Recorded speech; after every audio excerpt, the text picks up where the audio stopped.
we go. All right. Welcome. Thank you so much for coming today. Thank you for being here. Welcome to Gamers Unwind. Gamers Unwind here, sponsored by the Videogames and Esports Foundation. Super excited because this is our second episode of this brand new show, and we are having some fun, and we got a great guest. Big shout out to our amazing marketing and media intern, Jazz, who is in the background today, creating all this fun stuff, creating these graphics. And we're just gonna have a couple of these shows in the summer and maybe in the fall and do some other things, but we just want to get you to get to know people, and we want to talk about them and make sure you're not missing out. And that's why we brought an amazing person that I've gotten to know over the past few years through the video game and esports industry. And she is definitely a leader in our space, and by far one of the most nicest people I've ever known, and her hugs are gentle. So yes, thank you so much. And I want to bring in Miss Brittney Seals. How are you doing today? You know, I would say actually you were probably sweating last time you hugged me, because you guys were running around at Esports Stadium Arlington like crazy. And so your hugs weren't gentle, they were sweaty. Sounds unfortunately like a typical day. So welcome to the show. Hey, I'm glad to be here, Bubba. I know we've been talking for a while about me getting on your podcast, so I'm glad to be on this one with Gamers Unwind. That's been really created in conjunction with your intern, Jazz, who sounds like she's just killing it so far. So I'm super honored to be here. Yes, we're super excited to have you, and being the second show, we can jump in and get to know you and get people to understand more about what you do and where you came from and what you're planning on doing. And so that's the first question for you, Brittney, is, what was your first video game you ever played? The first? Mm-hmm. Well, the first video game was Nintendo Mario. You know, standard Nintendo Mario.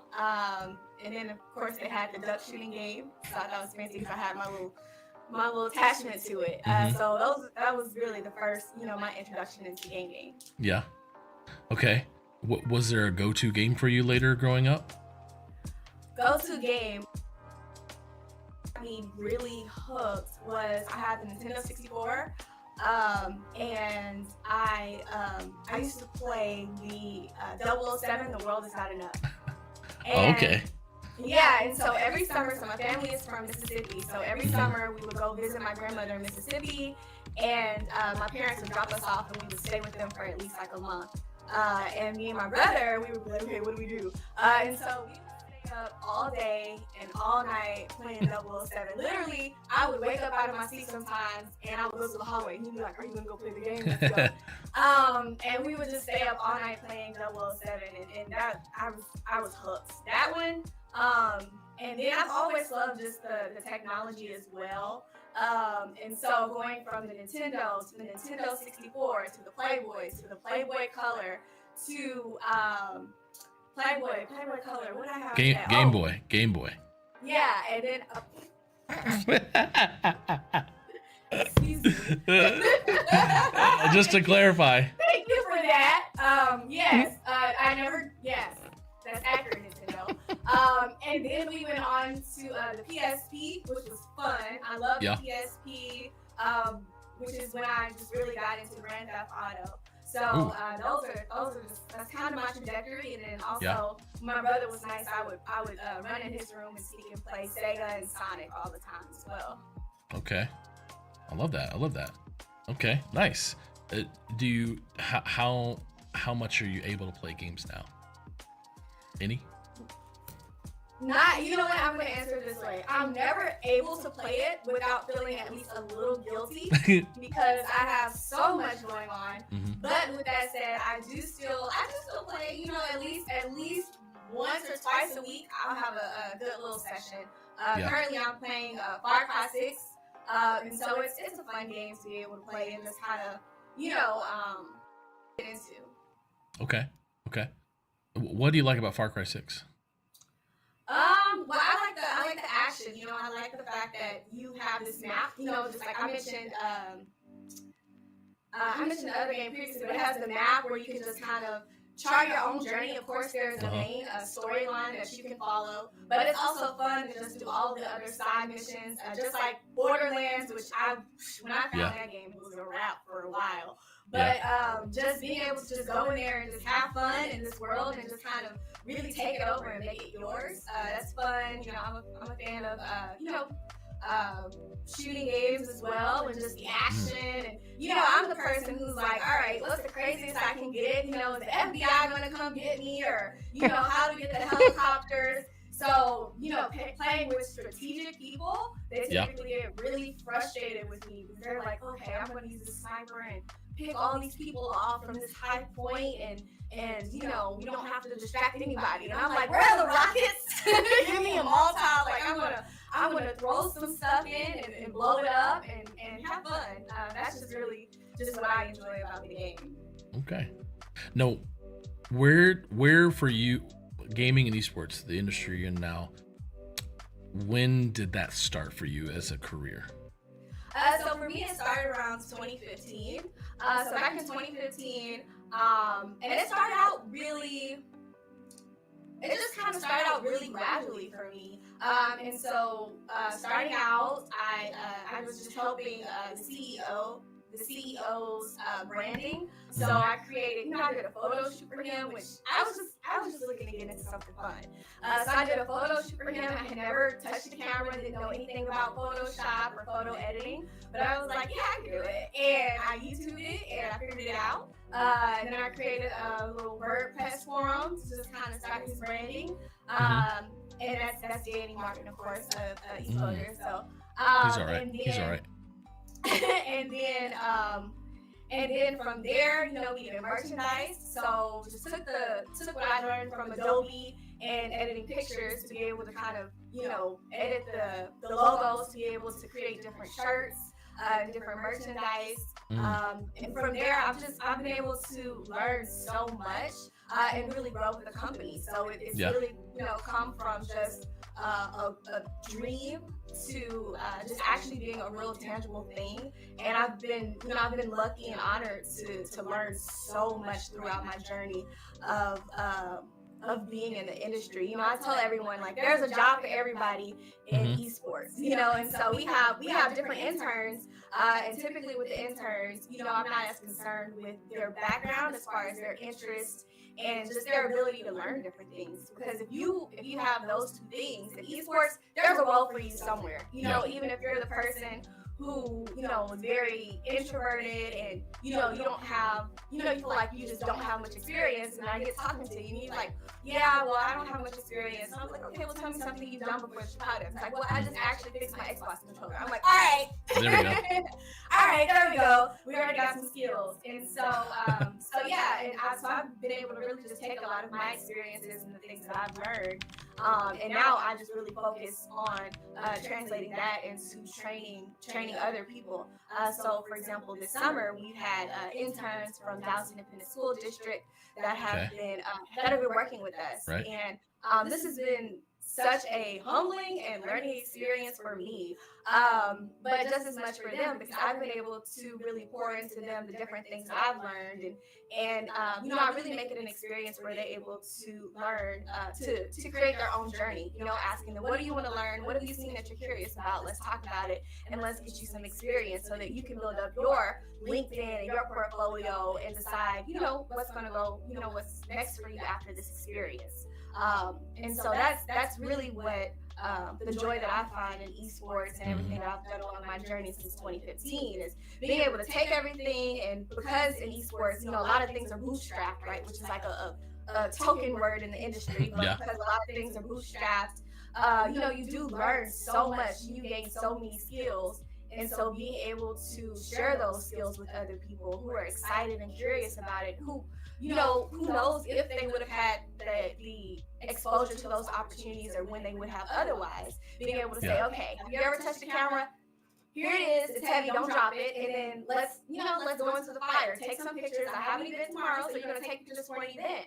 4 days into this summer, our interns actually had their own event, you know, where they ran it, and and we had guests come in, and they actually killed it 4 days in. And since then, it's like, okay, now what you gonna do next time to get better? What are you gonna do next time to get better?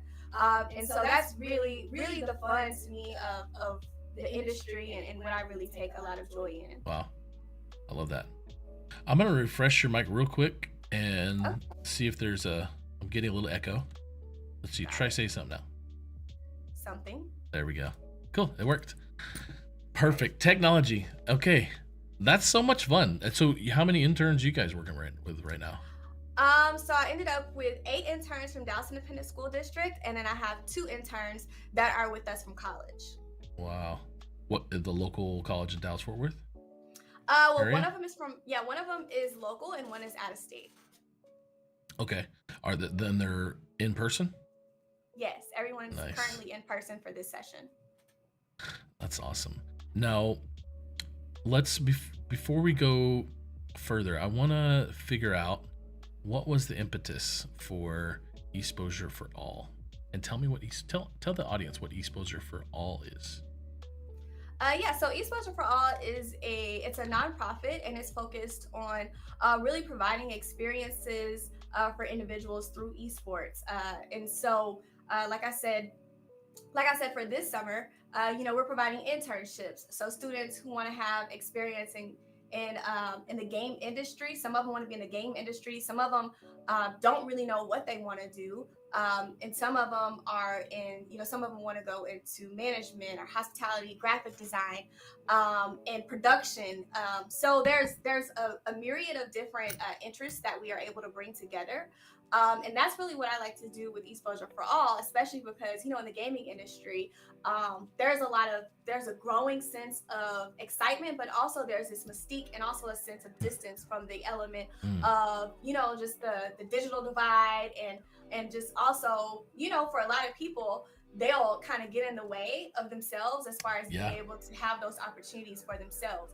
And so, we just try to make it as easy as possible to say, hey, if you're interested and if you're curious about it, come on, like let's see what it is. It doesn't hurt, especially, when you're younger. That's what you should be doing. You should be trying everything.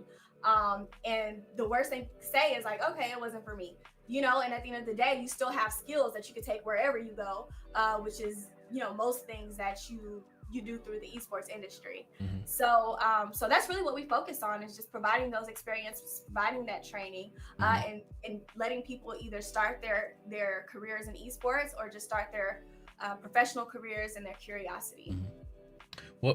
What role did Exposure for All have in that event with Vanta and everything that happened at Esports Arlington Stadium? Or was it just like everybody's just all hands on deck and we're making fun stuff happen? Or what kind of what came of representing Exposure and Exposure for All at that event that was at the Collegiate Esports Commissioners Cup / the Vanta and the Exposure combined high school event?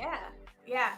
Wow. So that was amazing. I mean, clearly you were obviously there, but and so it was so much that we did at once, and we're still our interns are currently working on the content piece for that. Yeah. But I guess I'm trying to back up as much as possible with this.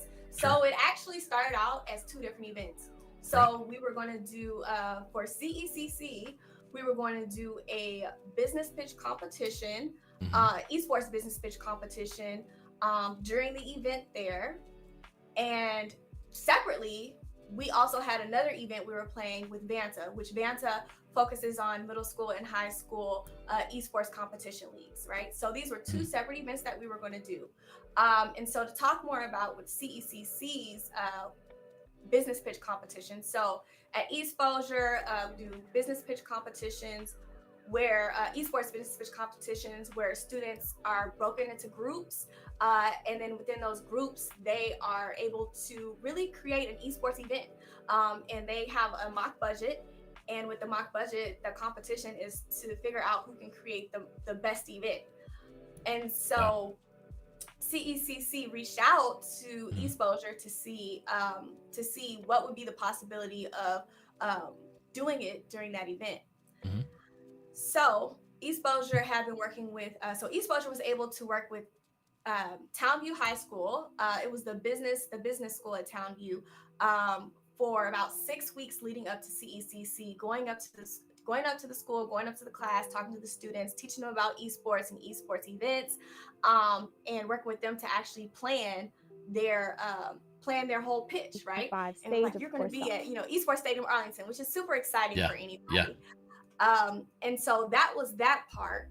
And then we ended up going to the Boston area for an esports conference that we were speaking at. And we met with Kevin, one of the CECC individuals. Oh, Kevin Rector, yeah. Yeah, and so we just happened to mention something about the Vanta event that was going to be happening as well. Right. And he said, Vanta. He's like, what's that? He was like, okay. He was just asking a lot of questions, and he didn't really say much afterwards. And then maybe the next week we had a meeting, and Angela said, okay, tell me about this event that y'all are doing with Vanta. And she said, oh, we need to join that. Like, how do we combine forces on that? And so we were able to, we talked to Vanta, and they were super excited as well, because this was actually an opportunity. I'm going to say it's the first. I don't know if it is, but I'm going to claim it. So the first time that we were able to claim middle school, able to combine middle school, high school, and collegiate esports competition under one roof.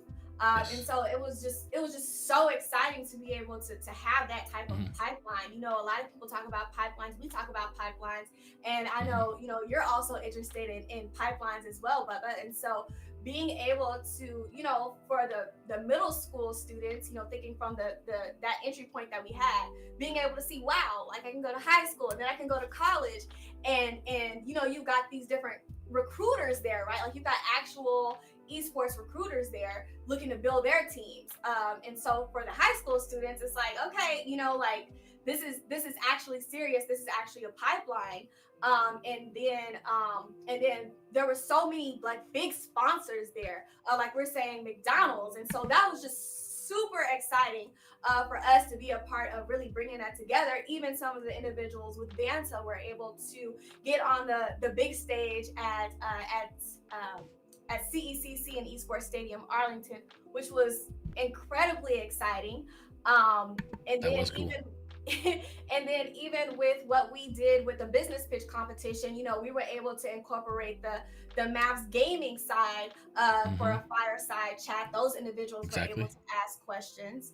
It was just amazing, when you think about like the growth of the whole industry. It was so cool to be a part of that. Well, and you say that the pipeline was middle school, high school, college, but really having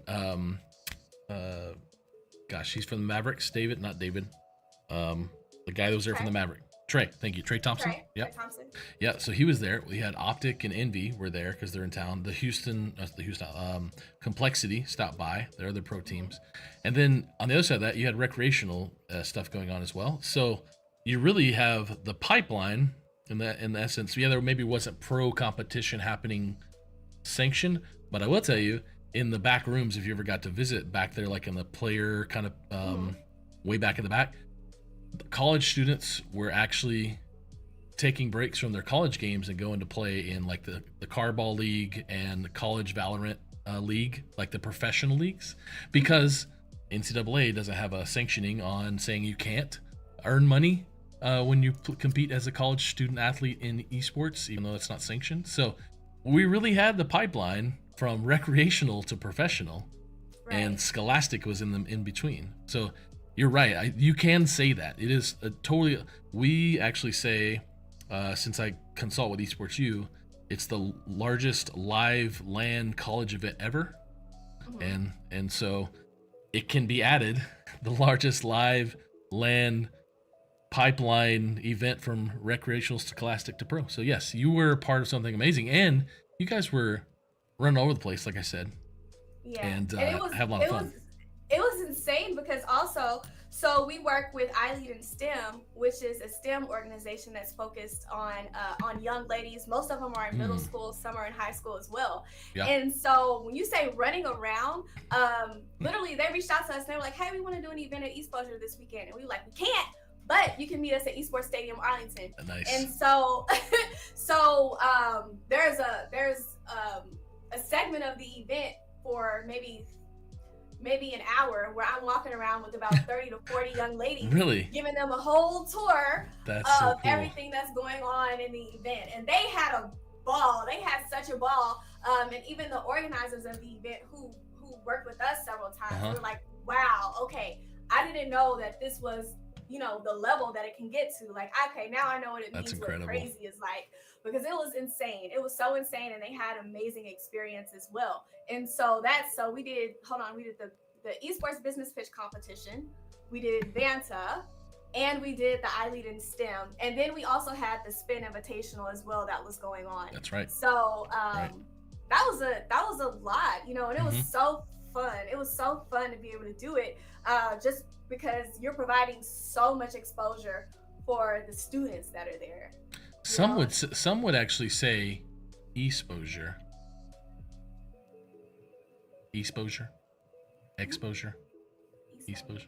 I guess that dad joke has been used on you plenty. It's just a tough crowd. You said providing that exposure, and so I thought, oh, providing exposure. Okay, we're gonna move on. Hey, Christopher Turner's in the chat. Hey, Christopher Turner. Yeah, Brittney is amazing. Wow, my dad jokes land like that with my kids too. So okay. Aw, man. So, I want to show you a clip of something you just posted of. It was a short here. You just posted this the other day, and it says, "Let's walk through esports event." So this, I got to visit you guys that Sunday or Monday after, and Danny, your lovely partner, friend of awesomeness, husband. All of the gameplay. No, not yet. Not yet. Come on, Danny. This is a shout out to you. All right. So I got to look around your facility, which is really awesome. And wow, this event is really busy. What event is this? So that is that's the UPA regional event. So UPA is a pro-am organization that is focused on the NBA 2K League. And so if you look through this, you got people like, you see Joe Vegas, I think, Harris maybe was in the room. I don't remember. Let's see. But anyway, so if you look through there, we had so many individuals that are amazing in the NBA 2K League, and this was essentially there was a draft going on actually. Like individuals, one of the things that I didn't show in this video, individuals were in the back room, and they actually had like paper that was printed, and they had to complete. They had to complete questionnaires and essentially like a test to be able to see how they would to go into their ranking essentially for the Pro-Am League. And a lot of these people, I don't want to say a lot of them ended up getting drafted, but a lot of the individuals who were drafted were a part of the unified Pro-Am League. And so it's a really good organization. A lot of the players are a part of it who are serious about being in the NBA 2K League. And so this was the second time we've done that event at Exposure. And so when you say it was maxed out, this was almost maxed out. Yeah. This was almost maxed out. But this was a pretty cool opportunity just to see everybody coming together, just to be able to see the draft. You see they've got their jerseys on, Evs in the back room. And then we've got the shoutcast, like, real quality shoutcasters. And it was intense in every room, even this room, which is our tournament room. It was really intense because it's, you got that head-to-head competition going on. And so this was so much fun to be able to put on. And at the end of it, you know how you have some events at the end of it, you're just like drained and you're like, oh my gosh, I can't wait till this is over. This was an event where everybody was just super excited and super appreciative because, individuals were traveling from all over, out of state. They were traveling from all over to be able to compete in this. When you have events like this, also individuals are able to actually meet in person with people they've been playing online, and so it's like a whole new introduction to that person. It was just a really good, fun event. There was no problems. It was nice, and it was just really competitive and intense. Just fun. So I love that space. It was really cool. I like this little Oh graphic, by the no, way. so I'm gonna say this first. Thank you. We are upgrading our website. So I Okay. know Danny is probably watching this and cringing right now. So I'm just gonna throw it out there. We are Sure. upgrading our website. It will be done very soon. But yes, that is our website. So I've always appreciated working with you guys because you're knocking at the door of the future constantly, and I want to ask, where do you see? Let's go before we go with where you see yourself and Exposure for All. Where do you see the industry in the next 2 years, 2 to 5 years, especially when it comes to? I mean, we both work in the scholastic space quite a bit, but that the community space that you're in heavily, as well as the pro, and it sounds like NBA 2K League Pro. Where do you see the industry moving in the next 2 to 5 years, gaming and esports specifically?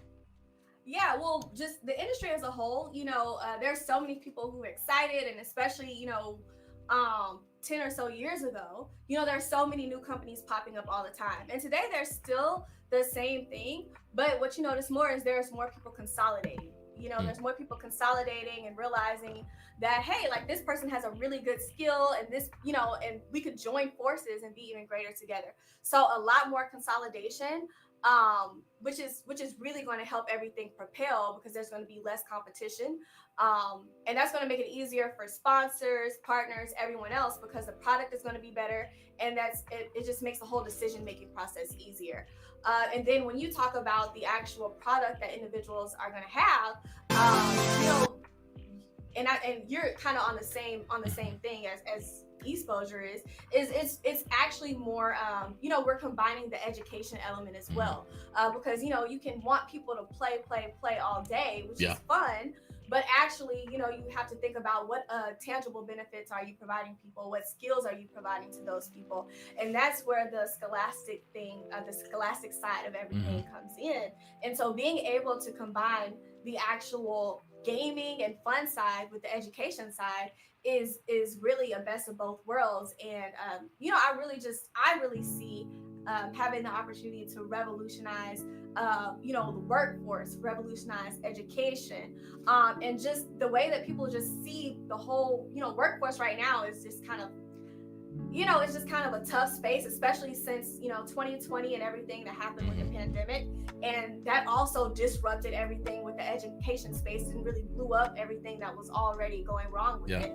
And so now esports is perfectly aligned to be able to capture those people who were maybe before a little more resilient, but now a little more desperate for an actual solution, and be able to provide a solution that actually engages the students and provides true value to them. Well, and you're doing that. You're obviously doing that, and you're describing what you're being a futurist at the moment, but a realist, because this is what you guys are doing right now, and I love seeing it. And what you are, Brittney, in the space is a leader for us, and so I want you to recognize that. And you're probably pretty humble, I'm sure, but you're pretty amazing. So I think keep speaking out about all this stuff. Plus, it's not as much as I don't want to cliche like, hey, let's talk about diversity, equity, inclusion, because you're a lady and you're African American. So hey, well, if I had a white guy on, we wouldn't talk about this. But obviously, I don't want his opinion. I don't need this. I don't need another white guy's opinion and another white guy's information. So I want to ask, like, where do we need to get better in the gaming esports space? Diversity, equity, inclusion, LGBTQ, neurodivergency with ADHD, mental health. What do we need to do better? Yeah, Big question. So awesome. And so what I'm going to do, I'm going to speak from my experience. So no stats, no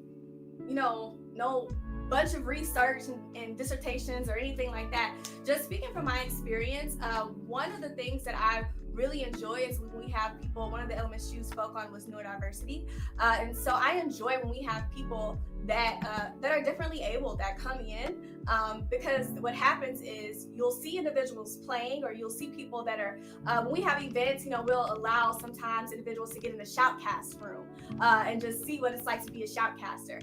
and we have events sometimes, we see some of these students who are killing it, and we're like, oh my gosh, what's going on? Like they actually, it's not fair that they play with everyone else because they're just killing it right now.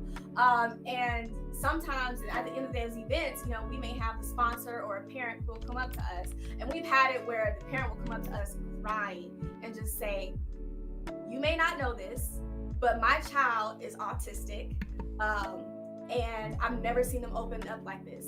And we're like, that kid, the one who was like killing it in the game, like, are you serious? And so from that experience, it's really just not thinking that your child has to be separated. Now, of course, there's different types of special needs and all of that, but don't underestimate your child, and don't be afraid to actually, you know, put your child in with other individuals in certain settings, you know, especially with gaming, because we see, you know, we had a young lady who was in here the other day, and I was just looking at her, I was like, oh, this girl is a gamer, and I feel like she's actually probably like giving it to everybody she competes with. And she was also an individual who afterwards responded, was like, yeah, she's autistic. And I was like, what, are you serious? So just realizing that gaming is an opportunity, especially because you can do it oftentimes from the comfort of your home. You know, you can get into your zone and make sure that you're in a good mental place before you hop online. And so just about anybody can game. You know, you can game if you don't have the use of your hands. You know, there's professional gamers who can't use their hands, and they found a way to get it done. And so just really don't isolate someone just because you see them being differently abled. And then just also speaking from the women's element, you know, we absolutely need more women in gaming. Now, from my perspective, of course, I interact with younger women, and so I'm always trying to push the younger ladies to get into it. And you know, some of them, I love it because they're like, I'm not afraid of these guys. I'm going to get in here and I kill them, and you know, they just sit there and cry about it. And other young ladies, you know, they'll say, oh, well, I'm not really a gamer, or, you know, they really underestimate their abilities to get into it.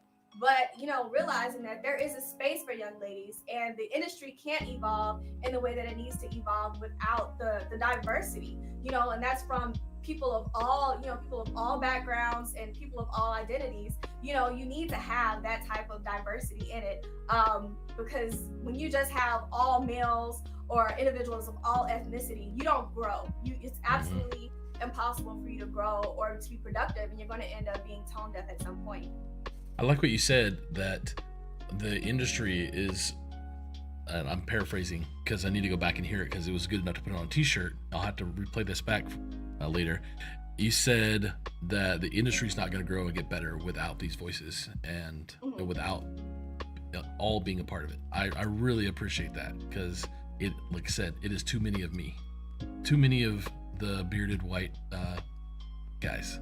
And so I appreciate that, and I want people to hear that. So we're going to make some clips out of that probably, because it was pretty good information. And like I said, we'll probably make a t-shirt, and you can have your face on it, and it's going to be like you pointing. And no, I have no idea. I was like, not my face. But Jazz, did you hear that? Did you hear that? Our intern chime in, Jazz. She said a lot of young ladies say, "Oh, I'm just not a gamer." And what did Jazz say earlier before the call? Oh, I was kind of picking on her, but you know, I wasn't going to say her name. Jazz, do you want to say? No, she didn't want to say anything. She likes to be muted.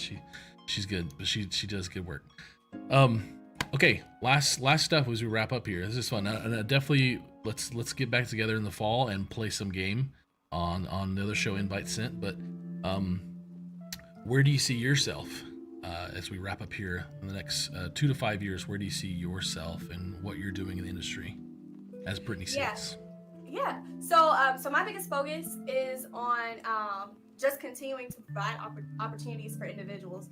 You know, when you're young, they always say you have to get the experience, and now there's this increased pressure for you to be a millionaire by the time you're like 21.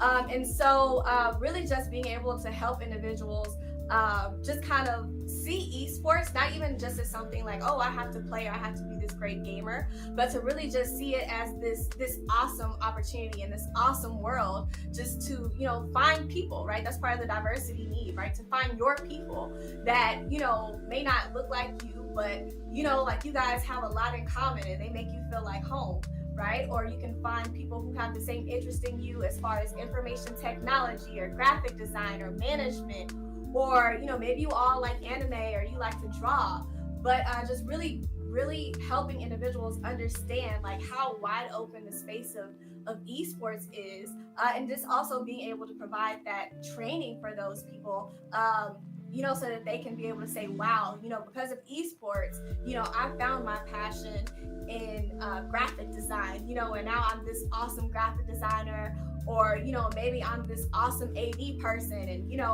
I'm doing Beyonce concerts now. So just whatever it is really helping people have that exposure to different careers outside of the traditional careers that, you know, everybody would kind of pour down your throat, and just be able to provide the learning for them. So we're not just saying, hey, you can do this, go do it. It's like, no, you can do it, come here and let us teach you how to do it and how to start your journey. And so that is really exciting. And you know, when I think about my journey, it's being able to do that as many times as possible with as many students as possible. Wow. Okay, so now for the last 60 seconds, 30 seconds, whatever you want, I'm going to give you a solo screen, and I'm not going to be on it, and you get to say whatever you want. You can talk about whatever you want. You can promote anything you want, and it's all, the floor is yours. 60 seconds, it's all yours. Here you go. All right, so I don't know if I need the whole 60 seconds, but basically anybody watching this, make sure that you are really giving your individuals a chance in esports, whether they're on the spectrum, whether they're just young and they're trying to figure it out, whether they need a few pieces of equipment. You know, you can use a phone if you want to start doing graphic design, thanks to iPhones, Canva. You can really just start anywhere you need to go. So make sure that you all are providing opportunities for your students. Make sure you look to your resources such as the Varsity Esports, the Video and Esports Foundation, so that you can really just see the different opportunities in education that's out there. There's a lot of people such as COPE, which is really focused on parents in esports. So if you're a parent that's looking to get your kid into esports and figure out where to start, that's a great organization. There's also organizations for women, people of a bunch of different backgrounds. There's Women in Gaming. There's so many different organizations that really focus on esports. And then there's also educational entities. There is esports, which is focused, eSposure, which is focused on the scholastic and gaming side of things. And then they just also partnering with the different leagues out there. There are free leagues, like I said, such as Vanta, where you can be able to enter your middle school and high school students in for free if they want to actually start to level up in their gaming space. So don't be intimidated by esports and gaming. And then if you are in the space, just make sure you're providing opportunities for others, and don't get hooked up on the competition element of trying to beat out the other company that's right next to you. Make sure that you're collaborating where possible so that we can help grow the industry as well. Amazing. Of course it was amazing. I put all those links in the chat: esposer.gg, cope.gg, getwiggy.com is the gaming and women in gaming international that she mentioned. Thank you, Brittney, for coming to Gamers Unwind today. It was so much fun learning more about you. Thanks for having me. Thank you, Jazz, as well. She says thanks. I'm sure she doesn't want to participate. That's in this way. It's totally fine. Hey, but Brittney, you're amazing. I definitely want to come visit again and see what you guys are doing, and I hopefully will. Who knows? I might be going to Houston, or I don't know. Actually, there's some ministry thing I'm getting asked to come to. I don't know, somewhere in Texas. So maybe I'll swing by. But I'd love to come see an event in action, because I see always the videos and everything you guys are doing, and it's good content. And I'm excited to see some content from the Vanta event that you guys put on, because it was so crazy fun. Our intern has been working so hard on this video, so we're excited about it. It's really, that's what I was doing at the event for Esports U that weekend, was short form content. And there was six of us back there in this back room working on social media content just for that event. So it's not an easy job. It was a lot. It was so much going on, and it's like, how can you tell the story of everything, all of the impact that was created in 60 seconds or less? Yeah. Crazy. That's tough. That's really tough. So it's coming though. We're very excited and we're very honored that we were able to be a part of it. Well, stick around in the browser over in the back room. I'm gonna close down the show and then I'll come chat with you here in a minute. All right. Awesome. Ciao. Thanks. Okay, thank you everyone so much for coming to episode 2 of Gamers Unwind, presented by the Video Games and Esports Foundation. Yes, we changed our name in January, and this we just decided to make it longer and harder for everybody because we wanted to try and be more inclusive. And so, thank you. We'll have another episode here soon, probably 2 or 3. We're looking at having Chris Smith from Australia coming on soon, and potentially some folks from Full Sail. Just keep your eye out for more Gamers Unwind here on all the streaming platforms: Twitter, YouTube, Kick, LinkedIn, Facebook, Twitch, and more. Appreciate you all. Have an amazing day.